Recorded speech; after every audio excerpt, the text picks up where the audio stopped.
साथ बदलते भारत की शान।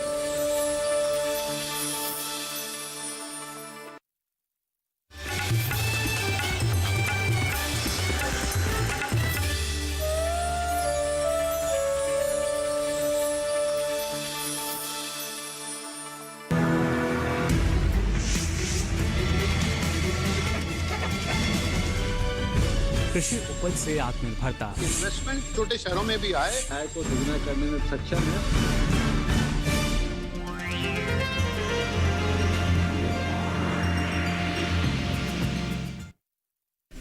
नमस्कार, आप देख रहे हैं दूरदर्शन किसान। हमारे आज के खास कार्यक्रम विचार विमर्श में आप सभी का स्वागत है। मैं हूं आपके साथ ज्योत्सना टंडन। विचार विमर्श एक ऐसा कार्यक्रम है जिसमें हम ऐसे विषय खेती किसानी के संबंध में आपके लिए लेकर आते हैं जिन पर हम विस्तार से चर्चा कर सकें और साथ ही साथ उन विषयों से आपको ज्यादा से ज्यादा लाभ मिल सके। आपको बता देते हैं कि आज हम बात करने वाले हैं संरक्षित खेती कितनी लाभदायक, इस विषय पर।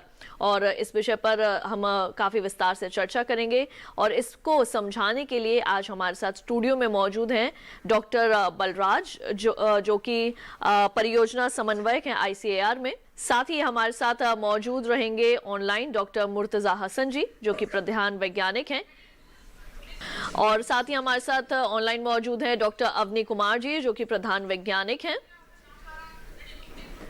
और साथ ही कार्यक्रम में हमारे साथ आगे जुड़ने वाले हैं श्री सुनील शर्मा जी जो कि संरक्षित खेती को अपनाने वाले एक सफल किसान हैं। आइए कार्यक्रम में चर्चा की शुरुआत करें, उससे पहले देखते हैं एक खास रिपोर्ट।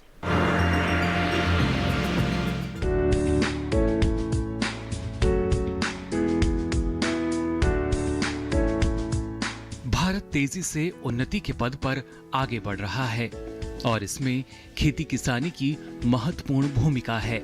सच कहें तो भारत का आधार ही हमारे किसान हैं। खेती किसानी की बात करें तो पॉली हाउस आज एक ऐसा शब्द है जिसे अब सभी समझते और जानते हैं। असल में ग्रीन हाउस यानी हरित गृह का ही एक ऐसा सस्ता लेकिन उतना ही कारगर विकल्प है पॉली हाउस, जिसे हम संरक्षित खेती भी कहते हैं। संरक्षित खेती में किसान पौधों के अनुसार वातावरण में बदलाव करके साल भर बेमौसमी सब्जियों और फूल आदि का उत्पादन कर सकते हैं। संरक्षित खेती का मुख्य उद्देश्य फसलों को जैविक या अजैविक कारकों से बचाकर उगाना होता है। पॉली हाउस निर्माण के लिए सरकार 50% सब्सिडी भी देती है और निर्माण के लिए प्रशिक्षित कारीगरों को भी भेजती है। संरक्षित खेती के अंतर्गत पॉली हाउस या green house, net house, walking tunnel और लो टनल जैसी कई संरचनाएं आती हैं। पॉली हाउस के लिए कुछ खास बातों का ख्याल रखना जरूरी है, जैसे पॉली हाउस बनाने के लिए सही स्थान का चयन, क्षेत्र प्रदूषण रहित हो, पानी का जमाव ना हो और जहां आसानी से पहुंचा जा सके। पॉली हाउस में खेती करने के अनेक लाभ हैं, जैसे खराब मौसम, बारिश तथा जानवरों से फसल सुरक्षित रहती है। फसल की उत्पादकता पारंपरिक खेती की तुलना में 8 से 10 गुना अधिक होती है और साथ ही कम जमीन में सालाना लाखों रुपए की कमाई करके अच्छी गुणवत्ता वाली उपज ली जा सकती है। पॉली हाउस में सब्जी या फल जो भी उगाया जाता है उसकी गुणवत्ता काफी अच्छी होती है, जिसकी वजह से उस उत्पाद का बाजार में बेहतर भाव मिलता है। छोटे किसान समूह में रहकर पॉली हाउस संरचना का लाभ ले सकते हैं। साथ ही पॉली हाउस रोजगार सृजन में भी काफी कारगर साबित हो रहे हैं।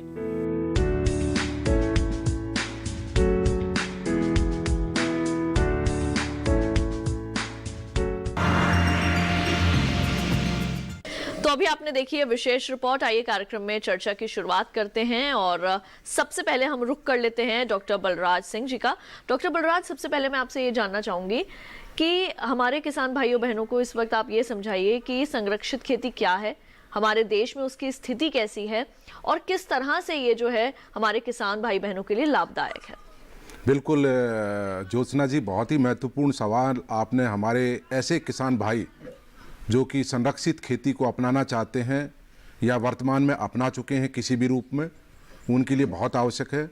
जहाँ तक संरक्षित खेती की अपनाने की बात है, क्या है कि देखिए, जब हम खास करके कोई भी फसल और उसमें भी बागवानी फसलें, सब्जियां, फूल और कुछ थोड़े बहुत फल आदि, उनकी खेती खुले खेतों में करते हैं तो उसमें बहुत सारी दिक्कत आती हैं, परेशानियां आती हैं। उसके दो रूप हैं। एक तो इस प्रकार की जो दिक्कत आती है उसमें जैविक रूप है, जैविक कारक हम उनको बोलते हैं, जिसमें कीड़े मकोड़े, विषाणु रोग और बहुत सारा कवक, नेमेटोड्स और ये बहुत सारी जो है ना परेशानियां खुले खेतों में फसलों को नुकसान पहुंचाती हैं। नुकसान की तादाद घट बढ़ सकती है मौसम के आधार पर, वहाँ की भूमि के प्रकार के आधार पर या प्रबंधन के आधार पर। दूसरा जो कारक हैं वो अजैविक कारक हैं।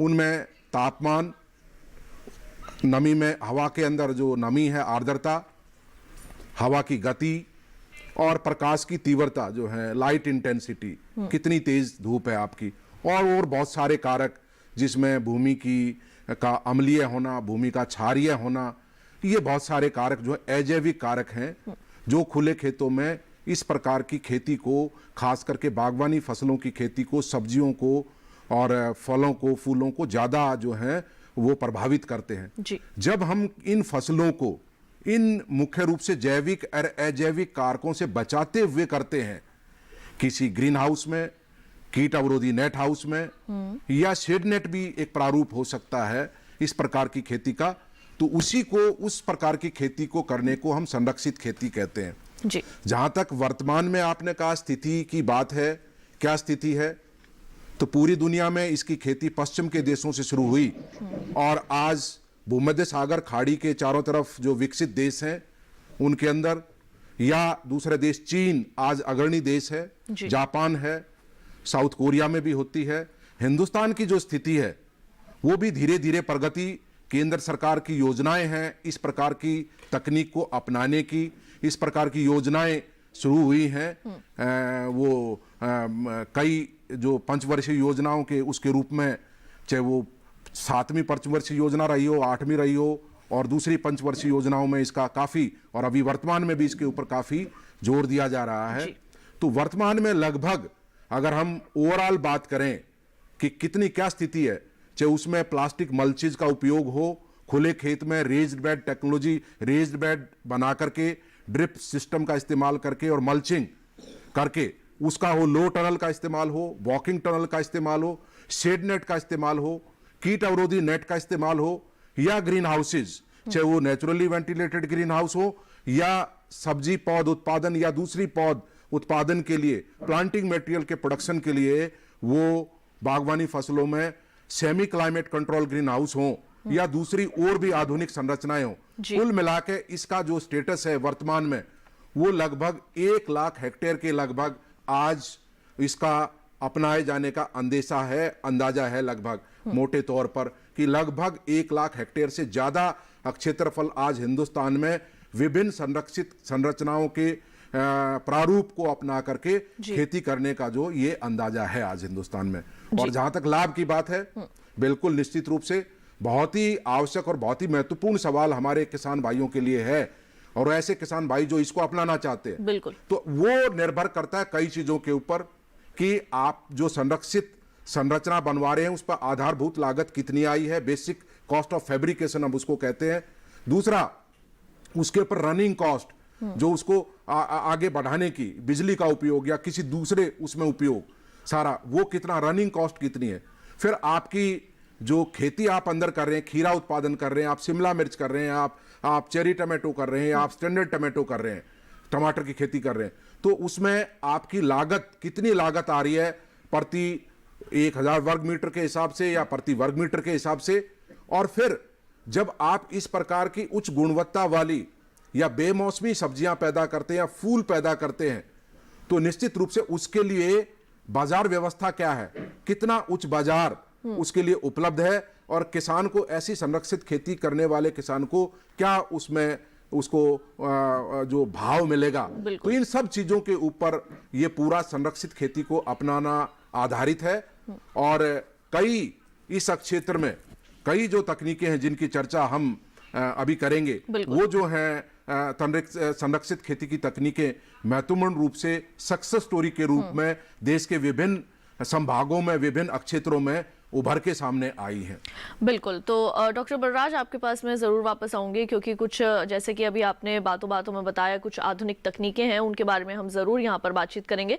लेकिन डॉक्टर हसन, आपका रुख करना चाहूंगी, जो हमारे छोटे और मध्यम दर्जे के जो किसान हैं, वो संरक्षित खेती को किस तरह से कर सकते हैं, कैसी संरचनाएं जो हैं वो उसको बना सकते हैं, इसके बारे में क्या जानकारी देंगे? इनके लिए सबसे बड़ी जरूरी बात यह है कि जितनी भी संरक्षित संरचनाएं हैं, चाहे वो ग्रीन हाउस हो, नेट हाउस हो, शेड नेट हो, इसका अगर वो छोटा मॉडल बना लें, 500 वर्ग मीटर का, 250 वर्ग मीटर का मॉडल, जो कि आसानी से बनाया जा सकता है, तो इन छोटे मॉडलों पर अगर किसान जब इसको अपने खेत में बना लेता है, तो हम लोग ये पाए हैं कि किसान को एक आत्मनिर्भर हो जाता है। और इस तरह के छोटे से स्तर पर जब वो शुरुआत करता है संरक्षित संरचना, तो धीरे धीरे किसान को ये पूरी तकनीक समझ में आ जाती है कि संरक्षित संरचना की तकनीक क्या है। क्योंकि एक नई तकनीक है, तो जरूरी है कि किसान अगर एक बहुत बड़ा ग्रीन हाउस में शुरुआत करते हैं तो उन्हें बहुत सारी दिक्कत आती है। तो हम लोग हमेशा इस केंद्र के संरक्षित कृषि प्रौद्योगिकी केंद्र से किसान को ये प्रोत्साहित करते हैं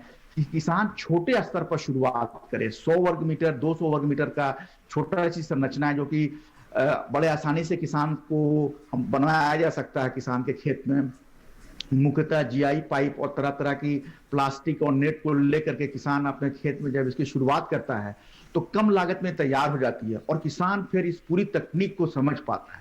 तो संरचना के हिसाब से यह बहुत जरूरी है कि किसान छोटे संरचना से शुरुआत करे, उसकी जितनी भी इंजीनियरिंग है संरचना की और उसके अंदर का वातावरण नियंत्रण है, उसको किस तरह से उसके अंदर क्रॉप बिहेव कर रहा है फसल, इसको समझना किसान के लिए बहुत जरूरी है। जब इस तरह से किसान शुरुआत हो जाती है, तब किसान इस पूरे तकनीक को बहुत अच्छे तरीके से समझ लेते हैं और आगे हमारे बहुत सारे किसान ऐसे हैं जो कि इस तकनीक में काफी अच्छा कर पाते हैं।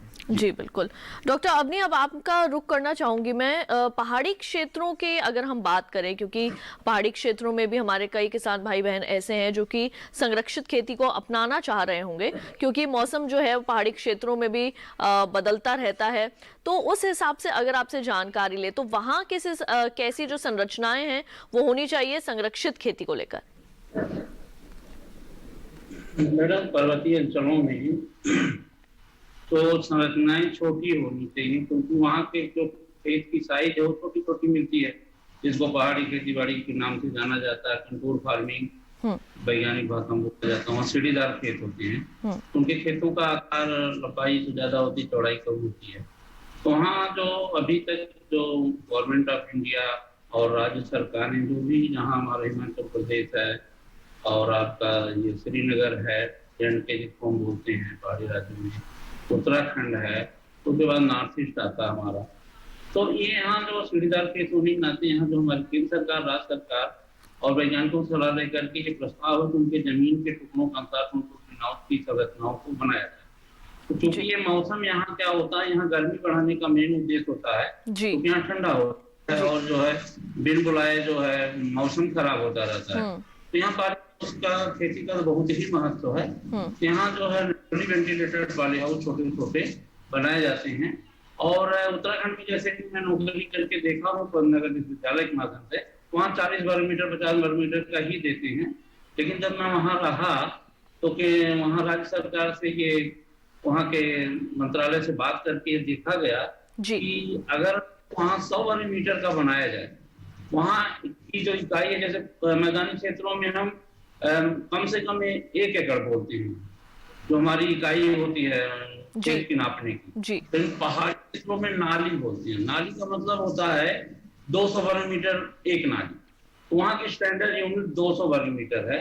तो वहाँ मैंने अपनी तरफ से कहा कि अगर 200 वर्ग मीटर का एक पाली हाउस हो तो एक किसान के व्यवसाय के लिए बहुत उत्तम माना जाता है, और नहीं तो 100 वर्ग मीटर से कम बनना नहीं चाहिए।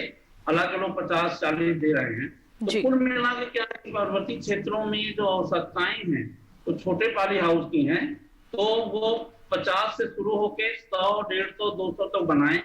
यही संरचनाएं वहाँ टिकाऊ होती हैं। और मेरा यहाँ कहना होगा हमारे किसान भाइयों जो पर्वतीय अंचल के हैं, उनके पास बांस है तो ठीक है, लकड़ी है तो भी ठीक है, लेकिन अगर दोनों नहीं है तो बांस और लकड़ी खरीद के न बनवाएं, तो वो लोहे का ही बनवाएं। और लोहे की संरचना वहाँ अच्छी और टिकाऊ होती है। और वहाँ एक गलती करते हैं पर्वतीय क्षेत्रों में किसान भाई लोग, जो ग्राउटिंग कम करते हैं पाली हाउस में। जी अक्सर आप सुनते हैं कि जब झंझावात का तूफान वगैरह आता है तो पाली हाउस उड़ जाते हैं, क्योंकि वहाँ पहाड़ी तूफान भी बहुत तगड़ा होता है। जी बिल्कुल। वहाँ गलती करते हैं। यहाँ मैं सलाह दूंगा जी। जब भी पाली हाउस बनवाएं जी वो नेचुरल रिलेटेड होगा, और ग्राउटिंग मजबूत करें, लोहे वाला चाहे पाइप हो चाहे एंगल आयरन का बनवाएं। जी बिल्कुल। और ऊंचा न करें, मध्यम ऊंचाई रहे, जी सेंट्रल हाइट। बिल्कुल, आपसे जानकारी जो है वो आगे भी जारी रखेंगे। डॉक्टर बलराज, अब मैं आपसे यहाँ पे ये जानना चाहूंगी, हमारे कई किसान भाई बहन ऐसे हैं जो कि आज के समय भी परंपरागत खेती जो है वो कर रहे हैं, परंपरागत तौर तरीकों से कर रहे हैं, लेकिन अब समय है कि आधुनिक तौर तरीकों के ऊपर जाया जाए, क्योंकि समय के साथ भी जो है हमारे किसानों को बदलना होगा। आधुनिक तरीके से कैसे पौध उत्पादन हमारे किसान जो है वो कर सकते हैं, इसके बारे में क्या जानकारी देंगे? बिल्कुल ज्योत्सना जी, ये संरक्षित खेती के क्षेत्र में आपने किसानों के हित में बहुत ही महत्वपूर्ण सवाल पूछा है कि भाई जब संरक्षित खेती की बात कर रहे हैं और आधुनिक खेती की बात कर रहे हैं, तो इसका कौन सा ऐसी तकनीक है, कौन सा प्रारूप है जो किसानों के लिए, युवाओं के लिए, खास करके ऐसे हमारे युवा जो थोड़े बहुत शिक्षित हैं और वो स्वरोजगार पैदा करना चाहते हैं, तो उस रूप में जो आपने कहा आधुनिक पौध उत्पादन, और मैं बात करूं बागवानी फसलों की, तो निश्चित रूप से आज हम जब देश को आत्मनिर्भर बनाने की बात भी कर रहे हैं, और आज हमारे देश में लगभग 100 लाख हेक्टेयर से ज़्यादा क्षेत्रफल में 10.2 मिलियन हेक्टेयर में या उससे भी ज़्यादा क्षेत्रफल में सब्जियों की खेती हो रही है, और लगभग इतने ही इससे थोड़ा बहुत कम क्षेत्रफल वो फलों का है। फूलों की खेती भी लगभग 3 लाख हेक्टेयर क्षेत्रफल में हो रही है।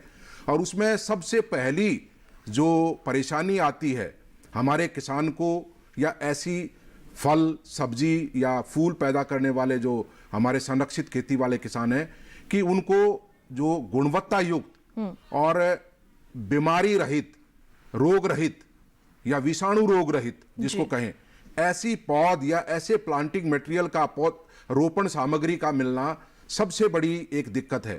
तो सबसे पहली आवश्यकता plug tray nursery raising technology सब्जियों के अंदर जी। आज बिल्कुल उसका पूसा संस्थान में मानकीकरण किया गया है, और आज देश के विभिन्न क्षेत्रों में अगर हमारे युवा इस तकनीक को, plug tray nursery raising technology को अगर एक स्वरोजगार के रूप में, एक लाभदायक वेंचर के रूप में अगर अपनाते हैं, तो निश्चित रूप से मैं ये कहूँगा, अगर 1000 वर्ग मीटर की एक नर्सरी बनवाते हैं तो उसमें साल भर में लगभग 18 से 20 लाख पौध का उत्पादन निश्चित रूप से करना संभव है। और ये नहीं कि बस उसमें एक ही बार में पौध होगी, उसमें अलग अलग बैचेज में लगभग 6 से 8 बैचेज में 12 महीने में पौध उत्पादन करना संभव है जी। कभी उसमें बरसात के अंदर आपका बाहर दिक्कत आती है टमाटर की पौध को, मिर्ची की पौध को, विषाणु रोग की वजह से, क्योंकि ऐसे वातावरण में जो वर्तमान में चल रहा है, सितंबर का महीना है, अगस्त का महीना है, तो सफेद मक्खी की तादाद बहुत ज्यादा होती है, और ऐसी स्थिति में सब्जियों की सुरक्षित या विषाणु रोग रहित पौध तैयार करना खुले क्षेत्र में, ओपन एनवायरनमेंट में संभव नहीं होता। तो उसके लिए हमें, अगर संरक्षित खेती कर रहे हैं, तो उसके लिए बिल्कुल अनिवार्य है कि पौध उत्पादन संरक्षित क्षेत्र में ही होना चाहिए। तो ऐसी पौध अगर उत्पादन करेंगे तो 6 से 8 बैचेज में 18 से 20 लाख पौध तैयार करना संभव है। इससे भी ज्यादा हो सकती है, वो डिपेंड करता है कि आप जो प्लग ट्रे इस्तेमाल कर रहे हैं उनका सेल साइज कितना है। तो हमने उस पर भी काम किया है, पूरा सारी तकनीक मौजूद है कि किस वर्ग को सब्जी के, टमाटर, बैंगन या हमारी जो बेल वाली सब्जियां हैं, उनको कितना स्पेस चाहिए, कितना सेल का साइज होगा। उसके अतिरिक्त अगर शिमला मिर्च है, हमारी जो है फूल गोभी वर्ग की सब्जियां हैं, लेट्यूस है, पार्सले है, सेलरी है, ऐसी सब्जियों के लिए स्पेस की उसके आकार की कितनी आवश्यकता होगी। इस रूप में तो ये एक ऐसा वेंचर है, इसमें जो स्वरोजगार के रूप में इसको अपनाना बहुत लाभदायक है जी। और अपनाना चाहिए, इसकी आवश्यकता भी है आज देश में विभिन्न क्षेत्रों में, चाहे वो उत्तर भारत के मैदान हो या पहाड़ी क्षेत्र हो, उत्तरी पूर्वी राज्य हो, दक्षिण भारत हो, पश्चिमी प्रदेश हो, देश के सबके अंदर सब्जियों का उत्पादन होता है।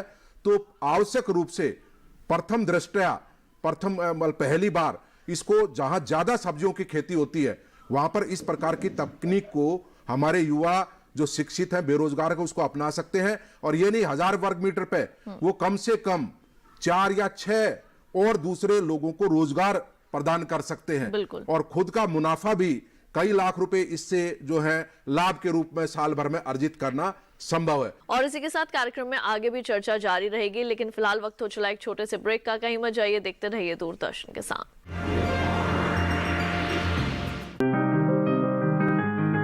बीमारियों से कैसे बचेगी फसल, मवेशियों की मुश्किलों का क्या है हल, कहां से लाएं बीज, कितनी लगेगी खाद, किसानों के हर फोन का विशेषज्ञ देंगे जवाब। देखिए हेलो किसान लाइव सोमवार से शुक्रवार शाम 6 बजे। ये कामयाबी है अन्नदाता की,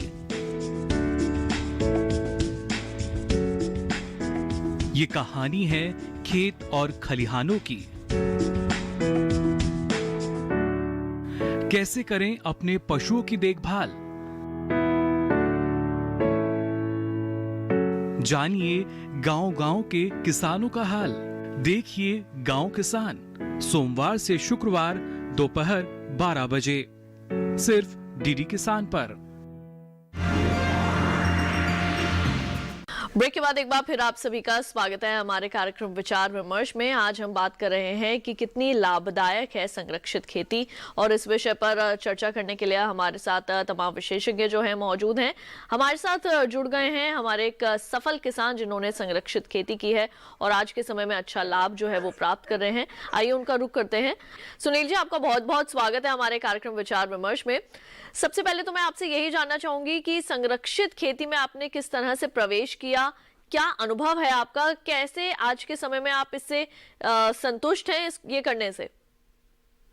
मैडम, संरक्षित खेती में मेरे को करीबन इसमें 10 साल हो गए, और जब मैंने स्टार्ट किया था ये, तो उस टाइम में क्या था कि हमारे पास लैंड थी गांव में और ओपन फील्ड हम लोग काम करते थे ओपन फील्ड में, लेकिन इतना प्रॉफिट नहीं कमा पाते थे और कभी कुछ प्रॉब्लम आती थी। और उसके बाद मैं पूसा फार्म में डॉक्टर बलराज जी के संपर्क में आया और इन्होंने फिर मेरे को गाइड किया कि आप ग्रीन हाउस टेक्नोलॉजी में जाइए।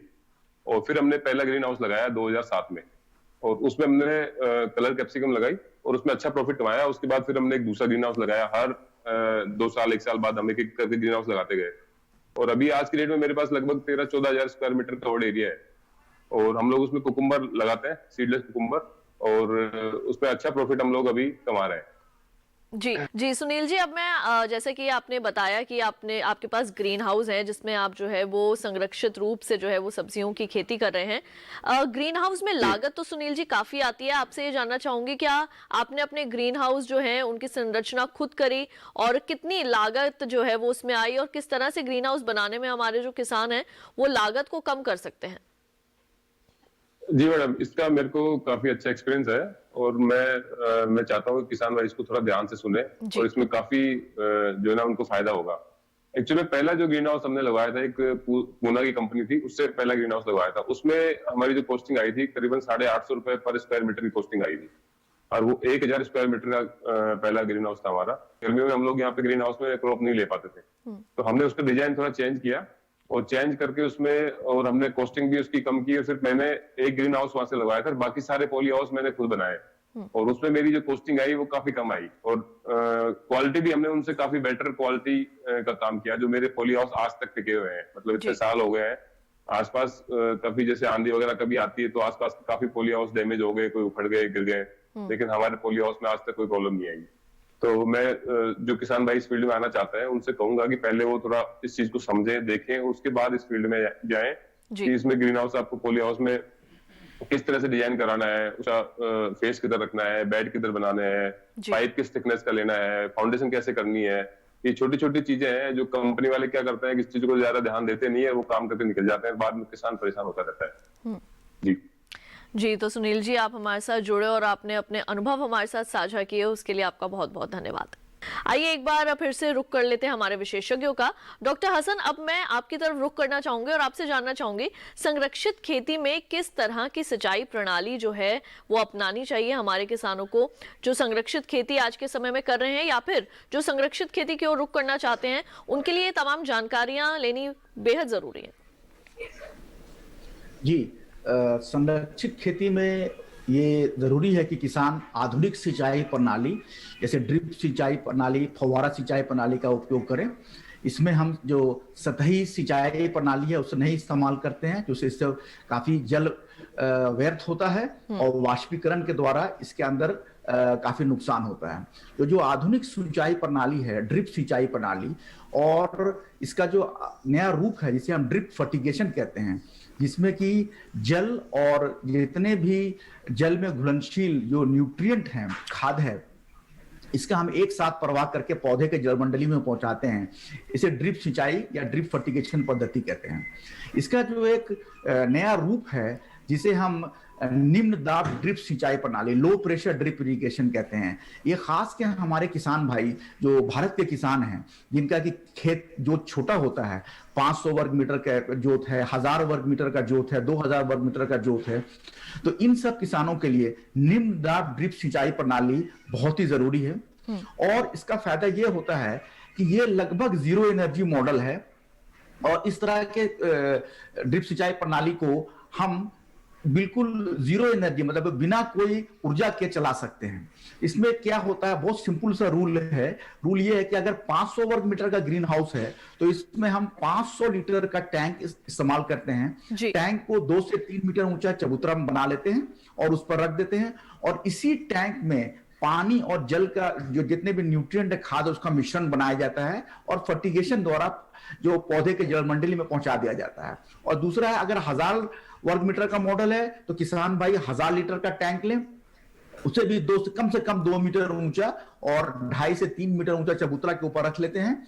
और इसमें जरूरी है कि उसके आगे एक डिस्क फिल्टर लगा हो। ये 1 इंच का डिस्क फिल्टर होता है, 120 मेश का होता है और ये फिल्टर के द्वारा पानी और जितने भी खाद्य पदार्थ हैं वो छन जाते हैं और देन उसका सही रूप से वो तरह तरह के पाइपों द्वारा वो पहुंच जाता है। तो किसान भाई के लिए जरूरी है कि वो निम्न दाब ड्रिप सिंचाई प्रणाली का इस्तेमाल करें, ये इनके लिए बहुत ही उपयोगी होगा। बिल्कुल, तो डॉक्टर हसन आपने काफी महत्वपूर्ण जानकारी जो है वो अभी आपने दी है, खासकर सिंचाई प्रणाली को लेकर। डॉक्टर बलराज, अब आपका एक बार उसमें फिर से रुक कर लेती हूँ।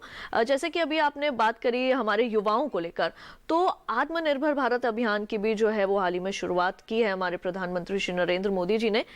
इसके अंदर युवा कैसे जुड़ सकते हैं संरक्षित खेती अगर करना चाहें तो, क्योंकि युवाओं के अंदर एक रुझान होता है कि वो नए जो है वो एक्सपेरिमेंट करें। खासकर अगर हम विदेशी सब्जियों की बात करें तो संरक्षित खेती में कौन कौन सी ऐसी विदेशी सब्जियों की खेती हमारे युवा कर सकते हैं, कैसे उनसे अच्छा लाभ जो है वो प्राप्त कर सकते हैं, अपने आय को किस तरह से बढ़ा सकते हैं?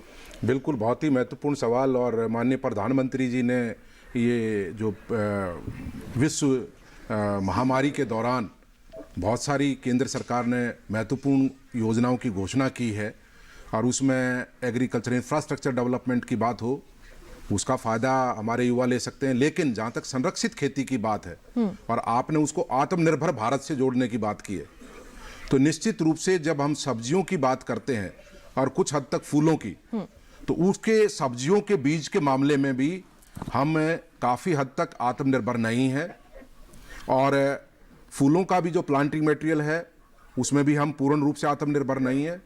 तो ऐसी स्थिति में मैं तो ये कहूँगा कि अगर कोई किसान युवा जो शिक्षित हैं, बेरोजगार हैं और वो एफपीओ बनाते हैं, एक कोई ग्रुप बनाते हैं और इस प्रकार की खेती में एंटर होना चाहते हैं, तो मेरा ये मानना है कि आज चीन के अंदर संरक्षित खेती बहुत बड़े पैमाने पे, अगर हम कहें कि सारे विश्व को एक तरफ रख दें, चीन की खेती को संरक्षित को एक तरफ रखें तो चीन में ज्यादा है जी। तो ऐसी स्थिति में उनका जो उपयोग है संरक्षित संरचनाओं का और विभिन्न क्षेत्रों में भिन्न भिन्न प्रकार की संरक्षित संरचनाओं का उपयोग वहां किया जाता है किसानों द्वारा। तो ऐसे में जितने भी एरिया है उसका 95% का उपयोग सब्जियों के उत्पादन में, और उसमें से भी जो सब्जियों का जो उत्पादन की जो मैं बात कर रहा हूं उसमें बहुत बड़े पैमाने पर सब्जियों के बीज पैदा करने के लिए संरक्षित संरचनाओं का, संरक्षित क्षेत्र का उपयोग ज्यादा महत्वपूर्ण वहां पे देखा गया है और उसका उपयोग किया जा रहा है। तो उसी रूप में जब हम हिंदुस्तान को, भारत को आत्मनिर्भर बनाने की बात कर रहे हैं कृषि क्षेत्र में, तो अभी जिन क्षेत्रों में हम आत्मनिर्भर नहीं हैं, सब्जियों के बीज की बात करें या फूलों में प्लांटिंग मटेरियल की बात करें जी, तो ऐसे में जो पहली आवश्यकता है, हमारे जो युवा हैं, हमारे जो पब्लिक सेक्टर इंस्टीट्यूशन जैसे से IRI है जी। अब IRI ने संरक्षित खेती के लिए सीडलेस कुकुम्बर, जो पार्थिनोकार्पिक कुकुम्बर है, उसकी प्रजाति जो विकसित की है और वो रिलीज भी हो गई है। तो युवा एक ग्रुप बना करके, एक कंपनी बना करके IRI के साथ भी बिल्कुल एक ग्रुप भी जो है MOU साइन कर सकता है, कंपनी MOU साइन कर सकती है और उसके जो बेसिक पेरेंट्स हैं वो लेकर के अगर हमारा युवा वर्ग, वो ग्रुप अगर खीरे का बीज उत्पादन करता है MOU के साथ, और वो फिर किसानों को बीज, जो आज बीज रहित खीरे का जो बीज है जो किसान खरीद रहा है ग्रीन हाउस में उगाने के लिए, नेट हाउस में उगाने के लिए, उसकी कीमत 4 रुपए से लेकर 8 रुपए तक है और वो सारा लगभग जो प्राइवेट कंपनियां हैं उनके बीज बाजार में उपलब्ध हैं। लेकिन आज पंतनगर विश्वविद्यालय ने भी किस्म का इजाद किया है, इस प्रकार की किस्म विकसित की है। केरला कृषि विश्वविद्यालय ने भी इस तरीके की किस्म को विकसित किया है। तो हमारे अगर युवा, टमाटर की बात हो, चेरी टमाटर की बात हो या शिमला मिर्च की भी ऐसी कोई किस्म है जो हमारे पब्लिक सेक्टर इंस्टीट्यूशन या सरकारी संस्थान है उन्होंने विकसित की है, तो हमारे युवा अगर, क्योंकि देखिए मैं इसलिए कह रहा हूं कि हमारी सब्जियों के बीज उत्पादन में खुले वातावरण में व्यापारिक स्तर पर सब्जी उत्पादन के मुकाबले ज्यादा दिक्कत बीज फसलों में आती है और वो प्रोग्राम सफल नहीं हो पाते। ऐसे रूप में अगर हमारे युवा अगर MOU करके इन संस्थानों के साथ जिनकी वैरायटीज विकसित हुई हैं उनको लेकर के अगर उन फसलों का, उन किस्मों का बीज उत्पादन करते हैं और उनको फिर हमारे किसानों को जो संरक्षित खेती कर रहे हैं एक वाजिब दाम पे पहुंचाते हैं जी। मान लिया कोई प्राइवेट कंपनी उस बीज को 5 रुपए का बेच रही है और हमारे किसी वर्ग ने, एक युवाओं के वर्ग ने एक FPO बना करके इसको वो किया है, तो वो उसको 2.5 रुपए में, 3 रुपए में भी वो पैदा करके दिया जा सकता है। इस प्रकार से सब्जी बीज उत्पादन या प्लांटिंग मटेरियल तैयार करना ऐसी संरचनाओं में, ऐसी खेती के अंदर ज्यादा लाभदायक होगा और उसमें देश को कृषि के क्षेत्र में हम आत्मनिर्भर बनाने में सक्षम होंगे। बिल्कुल, तो विन विन सिचुएशन कह सकते हैं कि हर किसी के लिए यहाँ पर हो सकती है। आइए रुक करते हैं डॉक्टर अवनी कुमार का। डॉक्टर अवनी, क्योंकि आपने पहाड़ी क्षेत्रों में जो है वो कार्य किया है, जैसे कि आपने अपने जानकारी जब दी, इस हिसाब से मैं आपसे जानना चाहूंगी कि जो वर्षा जल संरक्षण है वो पहाड़ी क्षेत्रों में किस तरह से किया जा सकता है जिसका इस्तेमाल हम संरक्षित खेती में भी कर सके। वर्षा जल संचय संरक्षित खेती के लिए बहुत अनिवार्य है पहाड़ी क्षेत्रों में, क्योंकि जैसा कि पूर्व में भी बताया कि वहाँ सीढ़ीदार खेत होते हैं, पानी बह के सब बाहर चला जाता है, नदियों में चला जाता है जी। तो वहाँ जब संरक्षित खेती का प्रारंभ हम लोगों ने किया तो देखा कि औरतें और इधर उधर से लोग पानी ढो ढो करके पाली हाउस में ले आते थे, लोटा बाल्टी से या गागर से ऐसे देते थे। तो वो संभव नहीं था कि दूर से पानी ला के संरक्षित खेती की जाए। तो वहाँ हमने मॉडल डेवलप किया पंतनगर विश्वविद्यालय के सहयोग से और IRI के सहयोग से कि छत का पानी खेत में, तो पॉली हाउस जहां बनाया गया वहीं हमने वाटर हार्वेस्टिंग टैंक बनाया और पॉलीथीन का बनाया, क्योंकि सीमेंट टैंक नहीं बनाया जाता पहाड़ी क्षेत्रों में, क्योंकि भूकंप वगैरह आते हैं तो क्रैक हो जाते हैं और वहाँ प्रेशर बहुत होता है, वायुमंडलीय प्रेशर बहुत होता है। तो वहाँ एक सस्ता टैंक हम लोग बनाया। तो अगर एक 100 वर्ग मीटर का पॉली हाउस है तो वहाँ बारिश होती रहती थी, तो छोटे छोटे 50,000 लीटर का, 1 लाख लीटर तक का छोटे छोटे हम टुकड़े में बांट करके टैंक बनाए, पॉलीथीन टैंक जी। और वहाँ एक पॉलीथीन टैंक बनाने की जो लागत आई है वो उस समय जब हम बनाए थे 120 रुपया थी पर क्यूबिक घन मीटर बोलते हैं, वहाँ 1 घन मीटर का जो लागत आती थी वो 120 आई थी। लेकिन आज महंगाई का समय है तो हम अधिकतम जाते हैं तो 200 रुपये के करीब अब आ जाएगा अधिकतम। गड्ढा खुदाई से लेके पॉलीथीन खरीदाई से लेकर बनाते हैं। तो आप छोटे छोटे पॉलीथीन के बना करके और गहराई ज्यादा न हो और उसको जमीन के अंदर ही बनाते हैं, ऊंचाई पे नहीं लेते हैं, ये ध्यान देते हैं। और पॉली हाउस के ज्यादा सारे पानी को उसी में डाइवर्ट करते हैं। अब वो टैंक चाहे दाएं हो, चाहे बाएं हो, चाहे आगे हो, चाहे पीछे हो, पहाड़ी क्षेत्रों में सिचुएशन देख के हम बनाते हैं। तो फिर उसी पॉलीथीन के टैंक में पानी बटोर करके उसका मैंने लागत बता दिया कि अगर 1 घन मीटर का जो है इस समय 200 अधिकतम आएगा, तो जितने लीटर का होगा एक बार में आ जाएगा। तो पहले बार और दूसरे बार जो सिंचाई की पानी की लागत होगी वो एक उसी साल निकल जाती है, गड्ढा फ्री हो जाता है। अर्थात अगर मोटे तौर पे कहें कि गड्ढे की लागत उसी वर्ष ही निकल जाती है उस पानी की लागत से, और उसके बाद उस पर हम टपक सिंचाई पद्धति को इंस्टॉल करते हैं और वहां 2 प्रकार की सिचुएशन मिलती है। अगर ऊंचाई पे है तो ग्रेविटी प्रेशर से ड्रिप इरिगेशन चला लेते हैं या हम साइफन पाइप से पानी दे देते हैं, या नीचे है तो बिजली रहती है, बिजली पंप से उठा लेते हैं। तो वहां वर्षा जल संचय, जिसको हम साइंटिफिक भाषा में रूफ रेन वाटर हार्वेस्टिंग जो कहते हैं, वो बहुत जरूरी संरक्षित खेती, पॉली हाउस खेती के लिए। वहां एक जो कॉम्बिनेशन है पॉली हाउस खेती और वाटर हार्वेस्टिंग, उस पर ड्रिप इरिगेशन लगा करके हम उत्तराखंड में पहाड़ी क्षेत्रों में जहां भी हमारे देश में है वहां हम बहुत अच्छा खेती साल भर कर सकते हैं। और अगर पानी नहीं है तो नहीं हो सकता। ये बहुत अच्छा मॉडल वैज्ञानिकों द्वारा और हमारे पूसा संस्थान द्वारा, हमारे पंतनगर द्वारा और वैज्ञानिक पूरे देश में लगे रहे, और ये मॉडल बहुत ही अच्छा किसानों के लिए लाभदायक है और किसान भाई इसको अपना करके साल भर लाभ ले रहे हैं किसान पॉली हाउस खेती से। तो मेरा कहना यह है कि पॉलीथीन टैंक बहुत ही सस्ता, अच्छा और बढ़िया है, और उसको बनाएं, लाभ पाएं। जी बिल्कुल। तो कार्यक्रम में आगे भी चर्चा जारी रहेगी। वक्त हो चला है एक और छोटे से ब्रेक का, कहीं मत जाइए, देखते रहिए दूरदर्शन के साथ।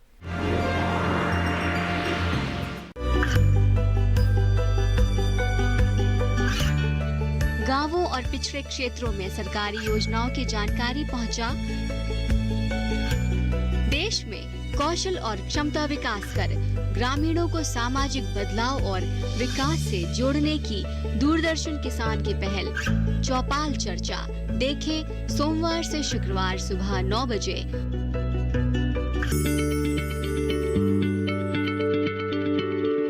क्या आप किसी बीमारी से परेशान हैं? चाहते हैं डॉक्टर की सलाह? तो हम हैं आपके साथ, बताएंगे आपको जीने की राह। समस्याएं आपकी, समाधान देश के मशहूर विशेषज्ञों के। घर बैठे बात करें देश के जाने माने डॉक्टरों से। हमारे लाइव प्रोग्राम स्वस्थ किसान में हर शनिवार शाम 6 बजे से 7 बजे तक। ब्रेक के बाद एक बार फिर आप सभी का स्वागत है कार्यक्रम विचार विमर्श में। आज हम बात कर रहे हैं किस तरह से संरक्षित खेती लाभकारी है हमारे किसानों के लिए, और इस पर चर्चा करने के लिए हमारे साथ तमाम जो विशेषज्ञ हैं वो मौजूद हैं। आइए कार्यक्रम में चर्चा की शुरुआत करें, लेकिन पहले देखते हैं एक खास रिपोर्ट।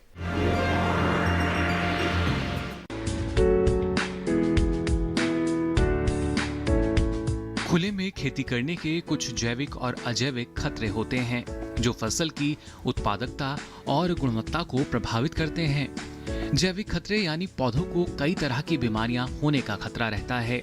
इसी तरह अजैविक खतरों में जलवायु परिवर्तन के कारण बढ़ते तापमान, बहुत ज्यादा गर्मी, बारिश का ना होना या बहुत ज्यादा बारिश होना शामिल हैं, जो हमारी फसलों को प्रभावित करते हैं।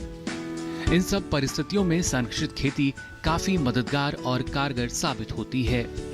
पॉली हाउस विधि का उपयोग संरक्षित खेती के लिए किया जाता है, क्योंकि इस विधि के द्वारा पर्यावरण की जलवायु को नियंत्रित करके किसी भी मौसम में कोई भी फसल ली जा सकती है। इसलिए आजकल बाजार में हर मौसम की सब्जी आसानी से मिल जाती है।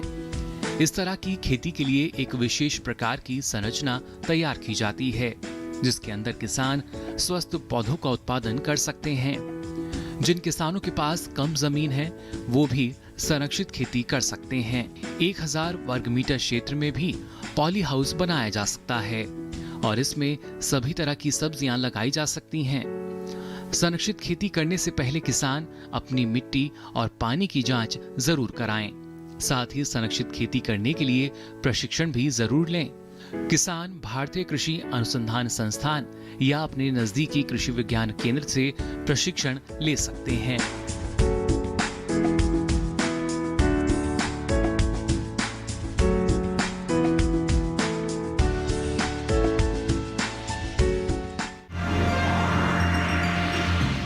तो अभी आपने देखी है विशेष रिपोर्ट और आइए रुक करते हैं डॉक्टर बलराज का। डॉक्टर बलराज, अब मैं आपसे ये जानना चाहूंगी कि संरक्षित खेती जो हमारे किसान करते हैं, कितने हमारे सफल किसान हैं, कौन कौन सी उनकी कहानियां हैं, थोड़ा सा मैं चाहूंगी कि आप संक्षेप में बताएं। बिल्कुल, जहां तक ज्योत्सना जी संरक्षित खेती की तकनीकों को अपनाने की सफल कहानियों की बात है और किसानों की बात है, बिल्कुल निश्चित रूप से देश के विभिन्न प्रदेशों में, विभिन्न क्षेत्रों में बहुत सारी ऐसी सफल कहानी है। और ऐसी सफल कहानी के रूप में श्री सुनील शर्मा, जो किसान अभी हमारे इस प्रोग्राम में जुड़े थे, वो एक बहुत ही महत्वपूर्ण सफल कहानी है।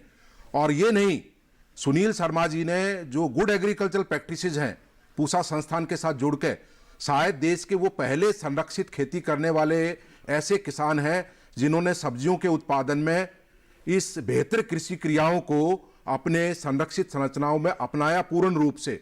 खीरे की खेती हो, शिमला मिर्च की खेती हो या दूसरी सब्जियों की खेती हो, और इन्होंने खुद व्यक्तिगत रूप से संरक्षित संरचनाओं को बनाया भी, ग्रीन हाउसेज के मॉडल्स बनाए हैं और किस तरीके से कॉस्ट को कम किया जाए स्वयं बना करके। जैसे डॉक्टर हसन भी बात कर रहे थे कि हमारे कई किसान हैं, छोटी संरचनाएं जो है, स्ट्रक्चर्स हैं, उनको गांव के स्तर पर जो लोकल आर्टिजन्स हैं उनको यूज करके, उनका इस्तेमाल, उनका उपयोग करके उनसे बनवा सकते हैं, तो लागत में कमी आएगी। जितनी लागत में कमी होगी, लाभ ज्यादा होगा। इसी तरीके से ग्रीन हाउस की खेती की सफल कहानी, जयपुर के पास जब अजमेर जाते हैं तो वहां पर एक गांव है, पूरा गांव संरक्षित सब्जी खेती के उत्पादन के मामले में विकसित हुआ है और आज वहां कई सौ एकड़ क्षेत्रफल में सब्जियों की संरक्षित खेती की जा रही है और वो बहुत सफल एक कहानी है संरक्षित खेती की सब्जियों की। इसी तरीके से पंजाब के विभिन्न क्षेत्रों में कई किसान आज सब्जियों की संरक्षित खेती कर रहे हैं। और एक तकनीक जिसका मैं यहां पर बताना चाहूंगा, जिसको प्लास्टिक लो टनल तकनीक, जिसको हमने, हमारा जो CPCT है, संरक्षित कृषि प्रौद्योगिकी केंद्र, उसको विकसित किया था वहां पर। और बहुत सारे किसानों को जब प्रशिक्षण वहां दिया तो पंजाब के किसान आए, कई हरियाणा से किसान आए, कई राजस्थान से भी किसान उसमें निश्चित रूप से आए होंगे। उन्होंने आज जब उसको अपनाया तो आज उस प्लास्टिक लो टनल तकनीक का अपनाने का जो एक परिदृश्य, जो हम कभी चीन के अंदर या इजराइल के अंदर या दूसरे पश्चिम के देशों के अंदर देखा था, उससे बढ़िया परिदृश्य आज पंजाब, हरियाणा और राजस्थान के अंदर उसको अपनाया जा रहा है। राजस्थान के वो इलाके जो हरियाणा से लगते हैं, गंगानगर से लेके बीकानेर, आपका चूरू और झुंझुनू या सीकर के क्षेत्र, पंजाब के इलाके बहुत सारे जो लुधियाना के आसपास हैं, या आपके हरियाणा के क्षेत्र जो है उनके अंदर, और लगभग 15 से 20 हजार एकड़ क्षेत्रफल में आज प्लास्टिक लो टनल टेक्नोलॉजी को, जो कि बेमौसमी सब्जी उत्पादन के लिए, क्योंकि जब सब्जियां बेमौसमी होंगी तो निश्चित रूप से किसान को उसका फायदा होगा, बाजार भाव ज्यादा होंगे तो लाभ ज्यादा होगा, उस रूप में उसको अपनाया गया है। और मैं ये मानता हूं कि ये तकनीक एक बहुत अच्छी सफल कहानी है। इसको इन 3 राज्यों में अपनाया जाना, और उसको भी हमने ड्रोन के जरिए पिक्चराइज किया है, जो आप इसके अंदर जिसको हम सम्मिलित कर रहे हैं, तो निश्चित रूप से वो तकनीक बहुत महत्वपूर्ण। इसी तरीके से दूसरे दक्षिण भारत की बात हो, उत्तरी पूर्वी राज्यों की बात हो, डॉक्टर अवनी कुमार सिंह बात कर रहे थे पहाड़ी क्षेत्रों में, तो बहुत सारी सफल कहानियां जो आज किसानों के रूप में और तकनीक के रूप में संरक्षित खेती को अपनाने के रूप में पूरी विद्यमान है। और ये और आगे बढ़ने का पूरा हमें उम्मीद है कि हमारे युवा जब इससे जुड़ेंगे और जब आत्मनिर्भर भारत की बात करेंगे, बीज उत्पादन की बात करेंगे, पौध उत्पादन की बात करेंगे, स्वरोजगार की बात करेंगे, तो निश्चित रूप से इसको और आगे बढ़ाने की बहुत हमें उम्मीद है और हमारे किसान इससे जुड़ेंगे। बिल्कुल। डॉक्टर हसन, आपके पास आना चाहूंगी। अब आपसे संक्षेप में जानना चाहूंगी कि संरक्षित खेती में और आवश्यक रूप से किन चीजों को जोड़ना जरूरी है। संरक्षित कृषि प्रौद्योगिकी काफी अब विकसित हो चुकी है और जो इसका जो नया प्रारूप है उसमें जो हमारे युवा किसान हैं वो इसमें तरह तरह के सेंसर्स का इस्तेमाल कर रहे हैं, तरह तरह की ऑटोमेशन का इस्तेमाल कर रहे हैं। हम लोग इस एरिया में काफी अब काम कर रहे हैं कि किस तरह से भारत में आत्मनिर्भर के तौर पर हमारा खुद का सेंसर हो, खास करके चाहे वो तापमान नियंत्रण सेंसर हो, चाहे वो फर्टिगेशन सेंसर हो, चाहे वो बीमारी से संबंधित पौध के लिए सेंसर हो, पौधे के बढ़ावार पैदावार से संबंधित सेंसर्स हो। तो इस तरह के काफी सेंसर्स पर आजकल काम हो रहे हैं और किस तरह से हमारे किसान जो है इस तरह का सेंसर्स का इस्तेमाल करें। और किसान चाहते हैं कि वो ऑटोमेशन हो जाए, कि उनका पूरा ग्रीन हाउस संरचना जो है वो स्मार्टफोन के द्वारा कंट्रोल हो जाए, इंटरनेट के द्वारा कंट्रोल हो जाए, किसान फर्टिगेशन कर सके, किसान अपने पौध का तोड़ाई, जितने बीमारी है सबको ऑटोमेशन कर। तो ये एक नए विकसित करने का तरीका है सेंसर ऑटोमेशन के द्वारा। जो दूसरी महत्वपूर्ण बात यह है कि संरक्षित कृषि प्रौद्योगिकी के जो नए आयाम हैं, जैसे सॉइललेस खेती, भूमि रहित खेती, हाइड्रोपोनिक्स, एरोपोनिक्स, एक्वापोनिक्स, आजकल हम लोग इस पर काफी काम कर रहे हैं। और हमारे किसान भाई अब चाहते हैं कि छोटे जो जोत हो उसमें इस तरह के जो नए प्रारूप है इसका इस्तेमाल करें। और किसान इससे ये सब काफी टेक्नोलॉजिकली विकसित है और इससे हमारे किसान भाई काफी कम समय में राउंड द एयर अच्छी कमाई कर सकते हैं। तो ये सब जो नए प्रारूप हैं इस मॉडल्स पर हम लोग काफी काम कर रहे हैं और हमारे किसान भाई इस तरह के मॉडल को अडॉप्ट कर करके संरक्षित कृषि को काफी लाभदायक बना रहे हैं कि मैं कोशिश में लगे हैं। बिल्कुल। अंत में इसमें बोर जोड़ना चाहूंगा डॉक्टर हसन की बात को आगे बढ़ाने के लिए, क्योंकि आपने बहुत ही महत्वपूर्ण सवाल पूछा है कि अनिवार्य रूप से इस तकनीक को, संरक्षित खेती को, इसमें दो चीजों को जोड़ना बहुत आवश्यक है। एक रेन वाटर हार्वेस्टिंग, जिसकी चर्चा डॉक्टर अवनी कुमार सिंह ने की और उन्होंने बहुत महत्वपूर्ण तरीके से बताया, पहाड़ी क्षेत्र हो या मैदानी क्षेत्र उससे ज्यादा महत्वपूर्ण है जी। और दूसरा सोलर पावर से कि जो ऊर्जा का उपयोग हो, चाहे वो ड्रिप इरिगेशन में हो, फर्टिगेशन में हो या सेंसर्स का डॉक्टर हसन ने बताया, अभी बहुत महत्वपूर्ण जानकारी दी, सॉइललेस कल्टीवेशन की बात हो, तो दोनों को रेन वाटर हार्वेस्टिंग और दूसरा सोलर पावर का इस्तेमाल संरक्षित खेती के अगर साथ जोड़ेंगे, अनिवार्य कर देंगे, तो निश्चित रूप से इस प्रकार की खेती को हम और लाभदायक बना सकते हैं, लागत को कम किया जा सकता है। चलते चलते अब आपसे बस संक्षेप में ये जानना चाहूंगी कि किस तरह से संरक्षित खेती को अपनाकर हमारे किसान लाभ ले सकते हैं उससे।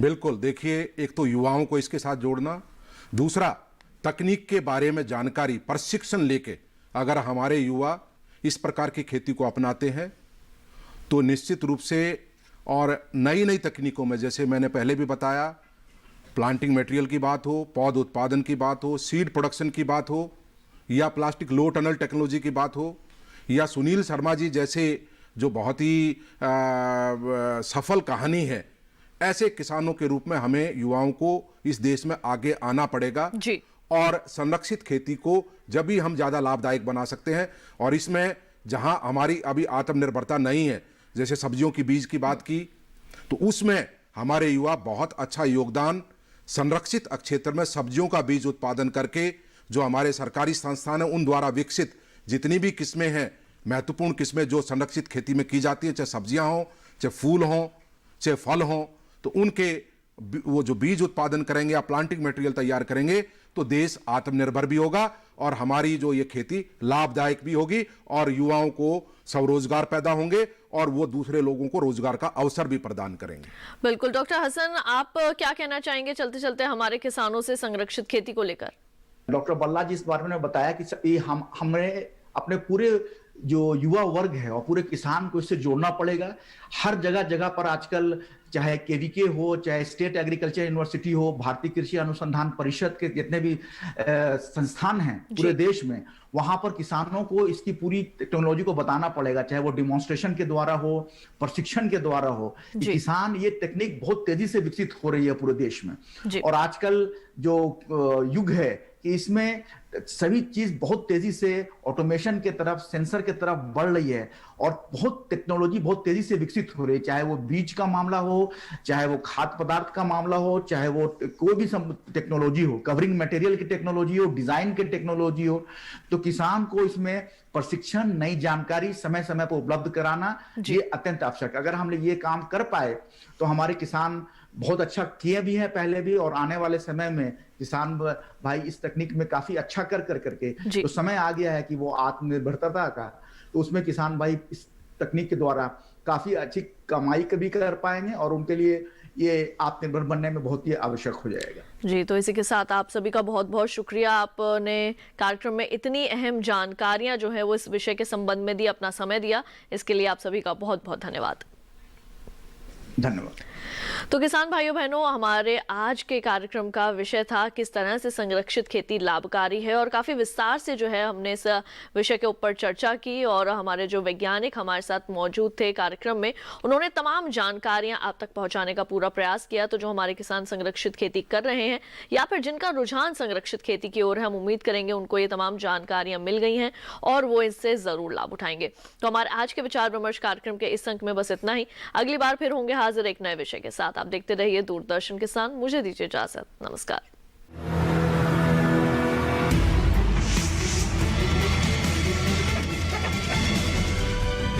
कृषि उपज से आत्मनिर्भरता। इन्वेस्टमेंट छोटे शहरों में भी आए, आय को दुगना करने में सक्षम है।